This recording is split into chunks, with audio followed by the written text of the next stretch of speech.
मुस्कान रस्तोगी नाम की एक लड़की ने अपने पति की हत्या कर दी सौरभ की साहिल नाम के लड़के के साथ मिलकर।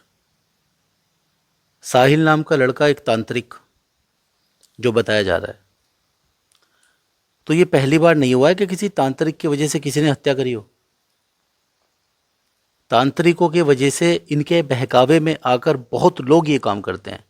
किसी बच्चे की, कोई अपनी धर्मपत्नी की, कोई पति की। ये लोग गलत मार्गदर्शन करते हैं। एक बात दिमाग में उतार लीजिए आप, अगर किसी की भी हत्या के लिए कोई कहता है ना, तो समझ लीजिए वो मार्ग सही है ही नहीं। क्योंकि किसी की हत्या कर कर कभी किसी का लाभ नहीं होता, आपका कोई कार्य नहीं बन सकता। ये सिर्फ पाप होता है, एक पाप। पाप के अलावा ये कुछ नहीं है। और इसकी ऐसी सजा होती है कि यहां तो जो मिलेगी मिलेगी, भगवान भी आपको कभी माफ नहीं करेगा। ना आपको जीवन में कभी सुख मिलेगा, ना कभी आपको शांति मिलेगी। अब कई लड़कियां ऐसी होती जिनको अच्छे पति नहीं मिलते, उनकी जिंदगी नर्क है। शराब पीकर उनके साथ मार पिटाई करते हैं, बदतमीजी करते हैं। उनकी माता पिता लड़कियों के परेशान है कि हमें अच्छा पति मिले।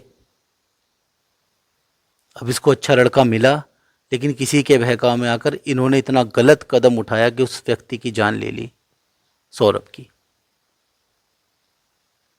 ये पाप है।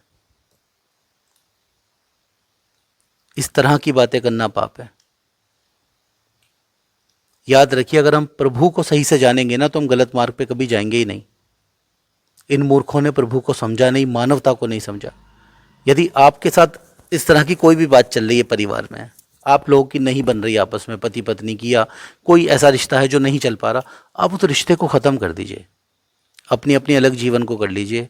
लेकिन इस तरह का कदम कभी नहीं उठाना। जीवन में याद रखना, आप कभी नहीं उठाना। ये बहुत बड़ा पाप है, भगवान भी क्षमा नहीं करेगा। ये बहुत दुख भरी बात है। भगवान उस बच्चे की आत्मा को शांति दे, उसके परिवार को संभलने का हौसला दे, उनको शक्ति दे, और ऐसे पापियों का सर्वनाश करे। जय श्री राम। आप ये बात मेरी याद रखना, कभी भी किसी की हत्या, किसी की जान लेने से कोई पुण्य नहीं मिलता, कोई लाभ नहीं मिलता, कोई धर्म नहीं कहता। कभी नहीं करना ऐसा। मैं आखिरी बार कह रहा हूं, आपके कोई भी रिश्ता अगर नहीं चलता तो अलग हो जाना, लेकिन कभी इसके पाप के भागी मत बनना। आप सभी से मेरा ये निवेदन है, मानवता के मार्ग पर चलो, जीवन का आनंद पाओ। ये ना करो, ये गलत है। बाकी आप सब लोग समझदार हैं, अपना ध्यान रखिए। जय श्री राम।